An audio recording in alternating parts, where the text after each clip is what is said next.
Sometimes you just gotta pay to be in the right places, never burning bridges, because the business world, just the world in general, is so small. Don't buy a house in a country you don't live in.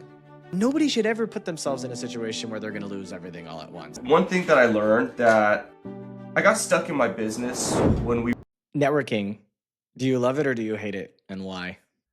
I love it. I feel, when I think about the times I've been networking, sometimes it does take a lot of energy.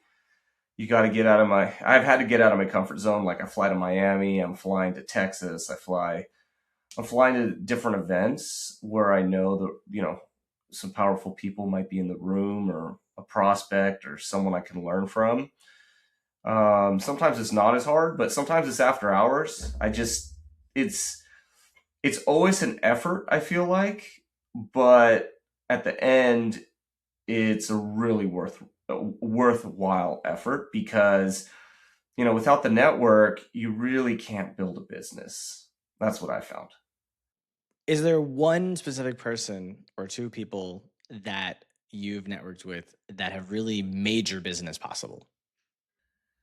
Oh man. Well, if I go back to when I started, um, I got like I can think of a lot of little examples. There's not one person, but like the first job I got in an MSP, a guy that I used to go spearfishing with knew one of the top engineers there, and he knew they were hiring, so he threw my name in the hat. So because I knew this guy that knew this guy, I kind of had, a little bit of preferential, I don't want to say preferential treatment necessarily, but more trust when they hired me. That job taught me this business, right? So that little piece of networking taught me that business. And then when I went to go start the business, a lot of the relationships that I had made in the business were people that I then later got to work with as clients and bring in as clients. So once again, that was another, if I had started the business and I didn't know anybody that could work with me, that would have been way more difficult. So that helped me as well. And then, moving on up the ladder as we started going, I've learned a lot of the fundamental things in my business that kind of helped me break through to the next level instead of just getting stuck like, I might have, or other business owners have. I was able to kind of break through that, and that wouldn't have happened unless I knew people that were able to kind of teach me those things, right? So in every step of the way, it's been a huge influence. And everyone has heard the old adage, it's kind of, you know who and so on. And so that's been a huge influence for me, for sure. Quick break. I put together a free guide called Network Before You Need It. It's 6 lessons I learned that helped me create over $100 million in value for my network, generate over $15 million in revenue for my businesses, and fundraise over $8 million for my businesses and my clients. If you want to build relationships that work for you before you need them, go get this guide right now. The link is in the show notes. Okay, let's get back. What's something that one of these people taught you that helped you to take your business to the next level? One thing that I learned, that I got stuck in my business when we were around, it was somewhere between 7 and 9 million. I remember the year was 2017. And one of the things that I got stuck on was I just didn't have financial literacy. And I started reaching out. There was this group. They were like retired CEOs, mostly retired. Some were still CEOs. They had big exits and so on. And they would do this mentorship program with other CEOs. And so I got these two guys, and they would come in and they were like, okay, we want to see. I would start telling them about the business and all the things we did. They're like, I don't want to hear anything about that. I was like, they like would constantly shut me up when I tried to like talk about it. And I was like, how are these guys going to help me And they would constantly say, I want to see your financials, your profit and loss statement, and I want to see the financials against the budget. So the financials, we had them, but I didn't have a good grasp. They would ask questions when they looked at the financials. Why is this? Why is that? I don't know. I have to go ask. Or they would, and they were like, okay, well, what is the budget? How did you perform? What does this even mean? There's no budget here. And so they would just hammer. These guys would treat me like, um, not mean, but kind of like sharks on the Shark Tank. Mhm. I kind of joke that they were the sharks because they would just roast me on the financials. And I started to it didn't click the first time or the second time, but I started to really understand that how these guys make decisions through the financials. And it forced me to get, you know, literate with the financials and start to really understand them. And that was one component of a few components that kind of helped me break past the $10 million mark and being able to read those, understand them, and make decisions based on them. Where is this group? Is it something that anyone can join? Is it something that you have to have a certain revenue to get access to? Yeah, man, it'll come to me. Sorry, I don't know it off the top of my head It's because okay. it was 2017, so almost 9 years ago. But I will, man, I can't, what were they called? Are you still in contact with these guys now? Not anymore. Oh, I'm so sorry, man. I can't remember their names, but it'll come to me. I can find them. I can find them, and I will make sure to drop you the link. But they were just like I don't know if they were a local San Diego group or not, Hmm. but I had to go through an interview process too. They didn't just like helping anyone, and in fact, they kicked me out. Not because I did anything wrong, but after meeting with me for about 4 or 5 times, they're like, well, come back to us later. We're going to cut off at this point. This is going to be the last meeting. And the reason for that was I was just trying to scale. That's not the kind of stuff they were trying to help owners with. They were trying to help them with exits. Mm, So they were trying to help them, or like an acquisition or like some fundamental business pivot that's not to do with product or anything like that. Really had to do with like an acquisition or a sale or something of that nature. And I wasn't doing either of those things. I was just trying to, go from 10 million to 20 million and on up. Right. And they're like, well, we've helped you enough for that. What we're really focused on is this. And so they kind of parted ways with me. But it was an education for me. well, it's great that you got that opportunity, and it's great that they knew what they wanted. I'm guessing that they run like an M&A firm, and so they're like an M&A advisor or something. So they're giving free advice to people to get One them of them was ready. like an ex CEO of SeaWorld. The other one, I forgot what business he was the ex CEO of. They were like CEOs of that either had been, they were kind of guys that were usually not in the CEO position anymore because they had exited and they were just kind of like given back in some way. Okay. Well, it's great. Yeah. I don't really hear about too many people like that. So it's amazing if they're still helping people. That would be great. That'd be a great resource. I'll find it. I will dig it up and I will um, drop it in. So if someone's in that position, they're not there just giving free education. They were really trying to help with like something like that. So you know, I always kind of thought, hey, if I get to that point, if there's those, I mean, those two individuals might not be around, but I went through like an interview process on that, and they had to interview me and see if that was someone that they felt they wanted to give their time and energy towards.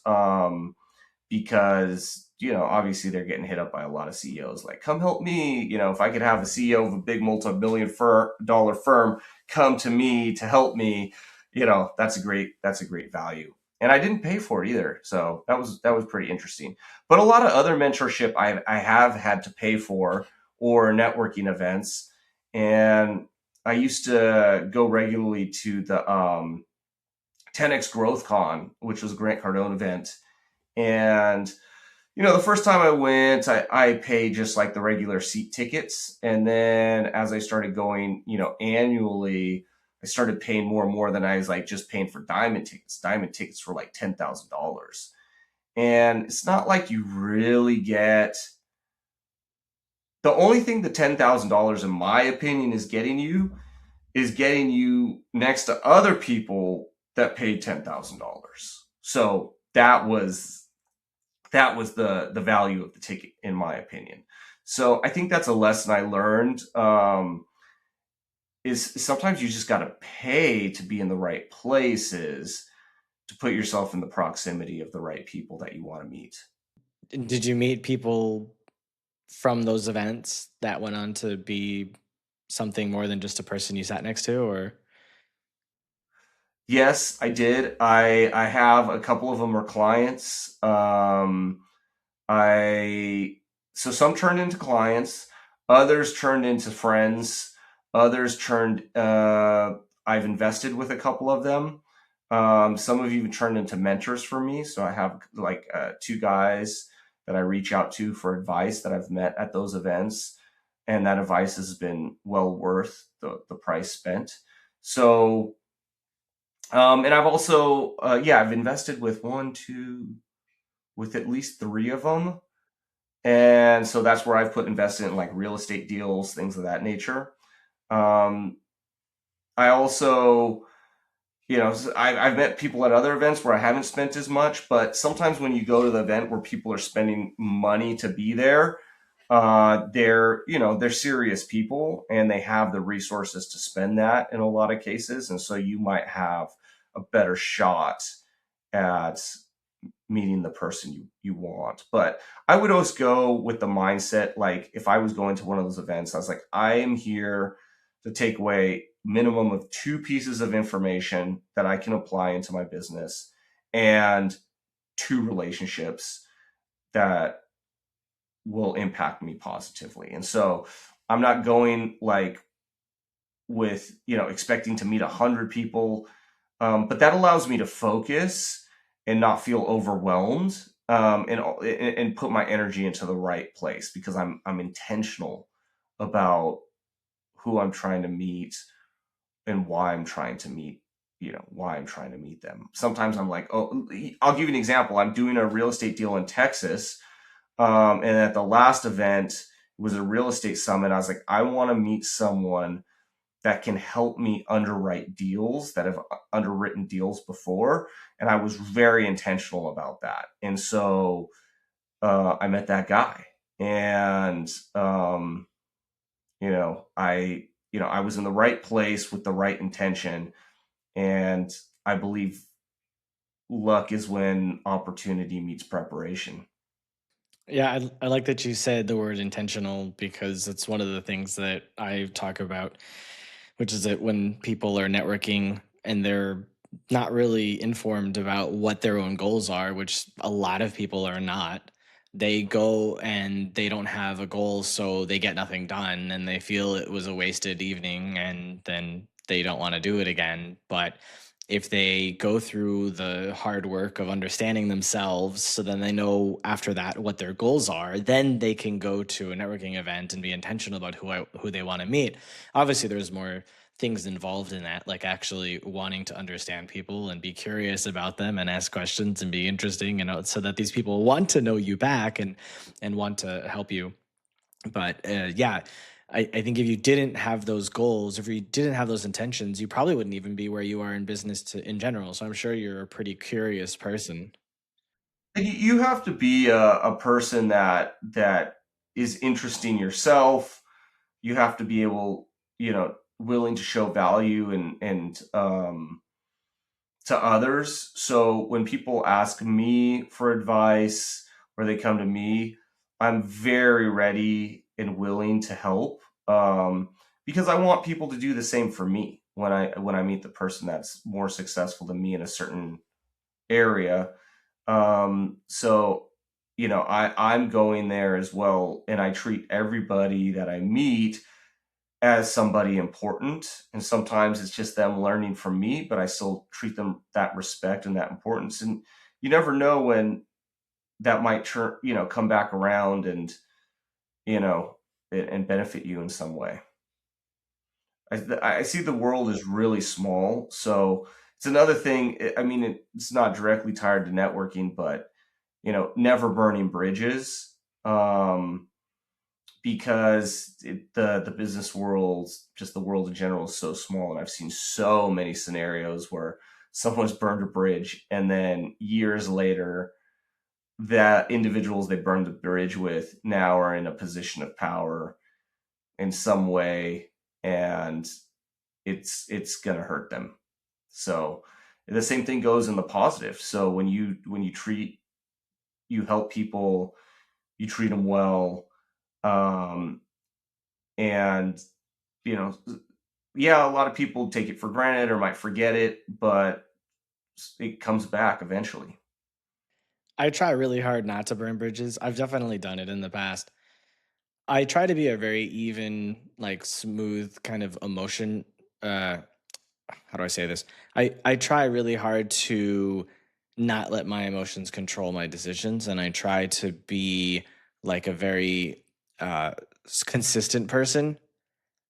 But Yeah, recently, I don't know about you, I get so many people contacting me that with AI generated pitches, whether it's to be a podcast guest or they want to provide a service to me or whatever, or they're just writing something on LinkedIn. Like I got a LinkedIn DM earlier today. Someone was saying, I want to help you with your fundraise.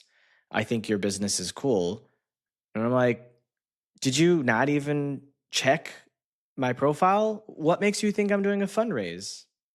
There's nothing in my profile that talks about me doing a fundraise. Where did you get this idea? Like I wanted to just scream at the guy, you're an idiot, right? It's so easy to just be like, what the hell is wrong with you? Do your research before you contact people. You know, I struggle with that sometimes, just people being stupid. yeah. I mean, and sadly, I feel like there's more and more stupidity happening. People just are so impulsive. We have a lot of employees, and it's kind of interesting, like when people exit, because every company people come and go, right? It's kind of like a train going towards a destination, and people get on sometimes for one stop, sometimes a few rare individuals will go take the train to the end of the line, but usually they're coming on and off different stops. And it's interesting when people exit, how they exit. And you'll have people that will, when they exit, it's like time to unload, right? And everything they didn't like about your company or the people or individuals they worked with, blah blah blah, they unload it. And others choose the high road. And even if they might have been gripes, you know what does it matter? They're moving on. They're going to talk about, thank you, grateful, say the good, ignore the bad.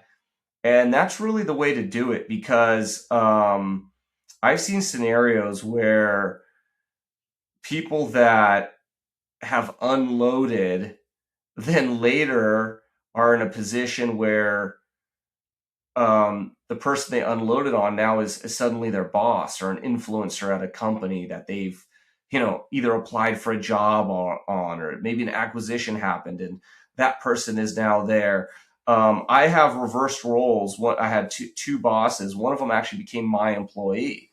Now he would have never became my employee if he wasn't a good boss to me, right? Things changed, and we had a great working relationship, both in both scenarios.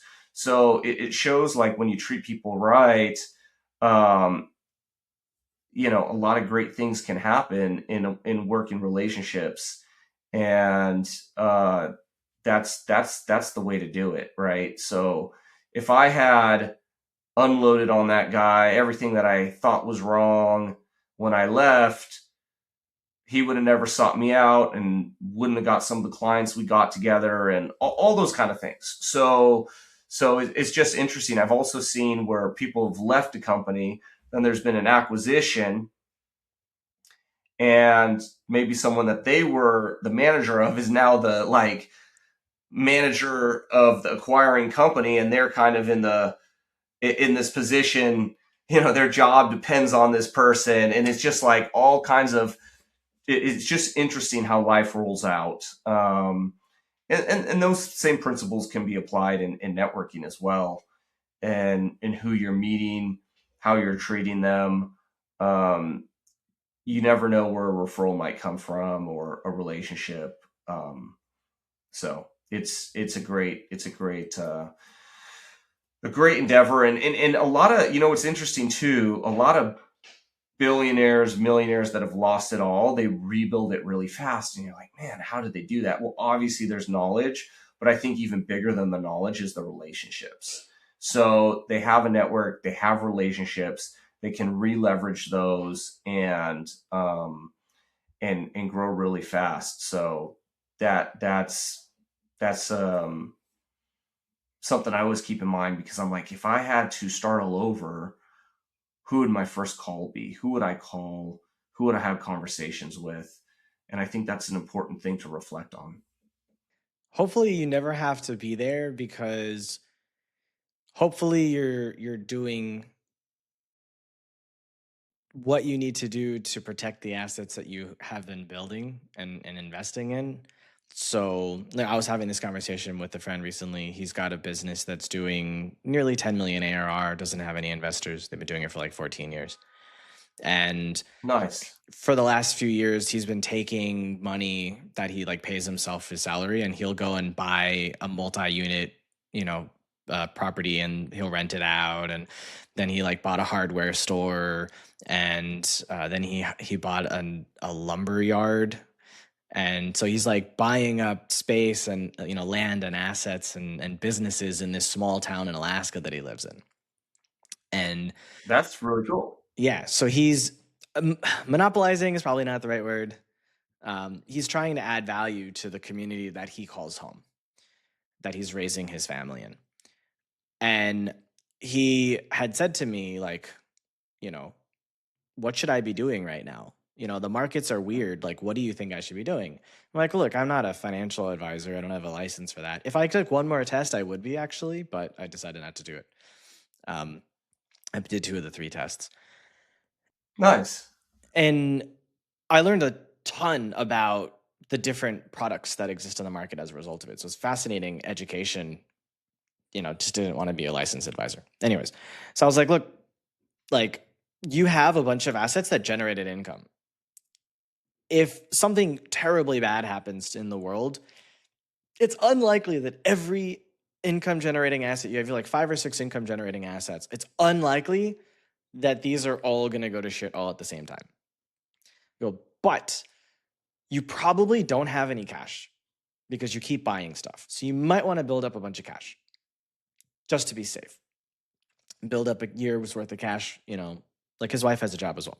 So build up a year of cash, and then like that's just for emergencies, and then build up, cash that you can then start to look for opportunities. And he was like, yeah, I guess I've been like quite aggressive in my risk.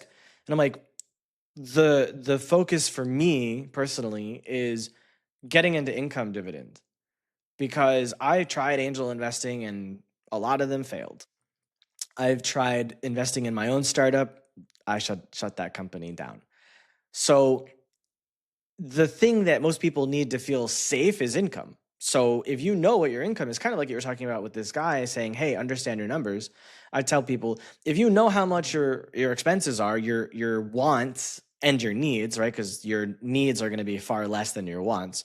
If you know what your need-based budget is on a monthly basis for your personal income, then you know how much money you have to invest into dividend producing, income ETFs, so that you can then be able to replace your cost, your income. So your goal is to not ever need that money, but if you have to, you can start to take that money. And the faster you get into it, the faster you're able to, quote, retire. And that's kind of like the FIRE movement. I don't know if you've heard of that. A lot of those people are looking to have like No, I haven't retirement. heard of that. Yeah, it's like Basically, retire really early. Become financially independent. Become financially independent and retire early. So, like a lot of people, they want to do this in like their late 20s or early 30s. They maybe had a job with like Google or somebody. They've made a million, 2 million. They've put it all into ETFs, and they're just making 100, 200K a year passive income, enjoying their life. Not everybody wants that. But I'm of the mindset of like, yeah, sure, keep growing, do everything you can, but also be safe and invest because as you said, if people lose everything, it's like, but nobody should ever put themselves in a situation where they're going to lose everything all at once. That's just dumb. Like, I totally agree with like if that. you have $1 billion company and you're paying yourself $1 million a year in salary, like you don't need to spend $1 million. Like at least put 100,000 a year away. Like do some, like put something away so that you're not absolutely putting yourself in a shitty situation. And hopefully people learn from that. So rant off. Sorry. Yeah, no, I like it. That's what I've been doing. Similarly, what I've done is I've been basically investing in different real estate assets. I have kind of a little bit of a mix. I've invested in several syndications and multifamily, and not with all one syndicator. Because I'm like, hey, what if a syndicator rips me off or goes bad? So I spread it out across deals and across syndicators that from the that I believe are good and that I trust. But of course, people you trust can fail you too. So that's why I don't even do all in one. And then I've invested in a couple long-term rental properties as well as some short-term rental properties. And I did an investment like in um, a startup. So there's little ways that I've kind of spread out to try and like you said, it's likely that something's gonna fail. It's likely that something you invest in is gonna fail. So if you make good strategic risks and you kind of spread it out, it's unlikely that they're all gonna fail. And so if one fails, will I be sad? Yes, I'll be sad about it, but I kind of have calculated in that that's a real possibility. And so by, spreading that out, in the financial investments, then I'm, hopefully being wise in my investments and putting myself in a position that I can weather a lot of storms. It sounds to me, though, that you're taking on a lot of risk by being heavily weighted in real estate in general. Even if you're with different syndicators or different like styles of investment within real estate, it Yeah, seems like you're very heavy in real estate, which is also not, it's not liquid, right? So like if there's a crash in the real estate industry, there's like, it's unlikely that you're going to get your money out, right? that's correct. Yeah, which is that's the downside of real estate, but the part of that, so there, I have to remain somewhat liquid and I have to have cash flow. But I like a lot of the benefits of real estate. Part of the reason is I don't know anyone that really does good in the stock market. So because I don't know it, I don't trust it that much. I'm starting to think more about it, just putting in the S&P 500, letting it sit there for 10, 20 years. That's But what most people do. And they beat, like most people that just buy individual stocks lose out to people that just have money in the S&P 500 index. So for someone that wants to set it and forget it, you just put the money in every month. You just put more and more and more, no matter what's going on in the market. You just keep doing that. And I think it's like, and I know this is a small amount of money, but like if you just put like 100,000 into the market right now and let it sit for 30 years and you don't add any money for ever again, like it should be worth $4 or $5 million in 30 years. yeah, that's exactly it. And I've started to think about that and putting more in there. I I don't want to be necessarily doing trades and things like that. I think maybe just, sometimes they say the best investors are, dead people because they don't trade anymore and it just their stuff just sits there and compounds. Yeah. That's what I've tried to do. That's great. What are some of the things you like to invest in in the market? Right now, I've gotten into what they call BDCs or private credit. And I did it like I first got involved with private credit a few months ago before the private credit market started to have a problem. But the two companies that I've invested in are showing like lower defaults quarter after quarter, and they're showing more profit quarter after quarter, and their dividends are increasing quarter after quarter. So these two seem like they're the best in the best shape. And so even though they lost a lot of share price because the industry is getting pummeled because of Blue Owl, I think it is. Whatever. There's this one company that's just like didn't know how to perform well, and so they're getting destroyed, and they're pulling down the entire industry. But everybody needs to borrow money to grow their business. So like it's something that's going to continue to exist. So I don't see a reason to not be invested in them. So like I'm invested in Hercules and Maine. Again, I Nice. have to say this because I will get destroyed if I don't. I'm not a financial advisor. This is just what I do for myself. Um, Yeah, yeah, yeah. I'm also looking into real estate investment trusts. I haven't done anything with any specifically, but I'm looking at O and Triple N. Um, there's another one, OHI, I've looked at, but that one I'm not sure because the yield is quite low. That one is for like senior living facilities. I think that one has huge potential for share price growth, but the dividend yield is like 2.5%. So it's very, very low. So you need like the share price to go up much higher for it to be worth holding. But what I'm really interested in more is lower share price growth. So sacrificing share price growth for a higher dividend because the dividend is going to be more, it's consistent. So I think Yes. N and N and O are capable of that. I'm also invested in a space tech portfolio because I use eToro, and so eToro has this thing called smart portfolios, and so I have exposure to different space tech companies through that, and these are like global portfolios, so it's not just U.S. And I'm also in a gold portfolio that has like mining companies and other companies that use gold. So it's not just direct exposure to gold itself; it's exposure to the industry around gold. And I'm considering silver, copper, and uranium as possible investments soon. But but again, like if I literally just held the S&P 500, I would probably make more money. Yeah. Yeah, it makes sense. But once again, it's like you don't want to put everything in the S&P 500. It's kind of good to spread those investments around. Well, in this case, the S&P 500 is a great investment because it tracks the top 500 companies. So as companies come into the index and fall out of the index, it's automatically rebalancing itself. So it is one of the safest investments that anyone could have, assuming there's no stock market crash. Obviously, after during a crash, the price is going to go down, but during that time, you just keep investing. Yeah, you just keep going. Right. You just don't pull out what you have. You just keep investing more and more and more and more. So yeah, that's what I've been thinking about.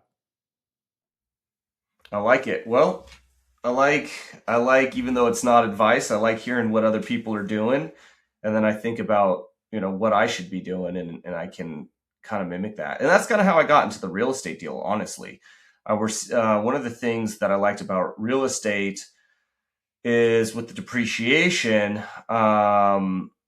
taking that against obviously not just passive income, but because my wife's a real estate professional, and with the short term rentals, I think you have to fact check me on this. I think they only need to do about 100 hours of labor towards the short term rental or something like that a year. Very easy to accomplish. Um, and if you have a spouse that's doing that, or one of you is doing that, then you can take the depreciation losses from the real estate against your active income when you file those returns. So that's resulted in probably millions of dollars of savings for me. So that adds up really fast. There's a huge opportunity and you want to take money and be liquid. It's not, it doesn't really afford you that. Yeah, exactly. That's why I stayed out of real estate. I had one real estate property that I invested in. It was a short term on an island in the Caribbean. And what they did was you own the unit, you own the land the unit sits on, but they built it, they furnish it, they do the marketing, they do the sales, they get people there, Okay. and they take 70%. And then there's like 160 units, and so they can't assume that every unit's going to have the same amount of revenue, so they pool the revenue and then split it equally among all of the owners, all of the people who own units. Got it. When I bought it, I didn't know anything about real estate, and I wasn't aware that it was an internal market, so they had no reason to allow the property values to go up or down. So when I went to sell it, I sold it for the price. I sold it for the price that I bought it minus commissions to people. So I actually ended up walking away with 60,000 less than I bought it for, because there's like government fees, and then there's realtors fees and all and commission and all this. And the only reason I sold it was because when they were talking to me about the ROI, they said that the previous like setup that they did on the island was getting like 7 or 8% a year. So they said we can assume that this is gonna do the same for us. But then COVID happened like a year later, and so the business wasn't up and running for like another year and a half. So the first 2 years I Mm. got like 0.5%. And then like the few years after that, it was like 1.5, 2%. And I was like, this is ridiculous. I'm just gonna take the cash and put it somewhere else. Yeah, I've taken some lumps too. What was the biggest lesson you learned from that one? Don't buy a house in a country you don't live in. Yeah, I guess knowing the market, right? Yeah. What country was that, or what island was that? Dominica. Dominica. Gotcha. Yeah. I did. I had a pretty big loss on a short term rental that I purchased in Palm Springs, and what was interesting about what happened there was I found this property, I underwrote it, and I was confident that it would, that I would make money on this. And I purchased it. And Palm Springs has short term rental regulations, so you get permits and stuff, which actually is a good thing, not a bad thing, because if you're in a market where there is no regulation, short term rental regulation is coming. So it's better to go in knowing what it is, that there is a system there versus no system. So I thought that was good, but I didn't do enough research because what I didn't realize is some of the rules that they had in place. So one of the rules they had in place is that Airbnb guests in the city of Palm Springs cannot play music any time of day, night, day, doesn't matter. If music is can be heard from outside the property, someone can complain, and the tenant gets a fine. So, and if you get three strikes within a 6 month period of time, you lose your short term rental license, even though as the host you did nothing wrong, really. And sure enough, well, I had a swimming pool, and what do people do during the day? Doesn't matter how many times I tell them they can't play music. They're like, it ain't gonna hurt nobody. We'll play the music quietly. I had a neighbor that obviously didn't like the fact that had short term rental guests playing music, so they would call enforcement. Enforcement, they came quick. They'd always be there within like 10-15 minutes. And if they came to the front door and they could hear that any music being played, that resulted in a strike. So within 6 months, I got three strikes, and I lost my short term rental permit for 2 years, which is like a death sentence, right? And so I had to pivot. It was kind of the high season, so I just pivoted into like midterm rental, where you basically have someone there for a month because that falls outside the regulation. But at the end of it, I was like, man, this just sucks. It's too much hassle. I could take the money, invest it in something else, and have a better return. And so I did that. I probably lost like 100K because not enough time had gone for the property to appreciate, and then the market was softening too. And then, after you pay, real estate, agent commission fees, it's basically, there goes your 100K.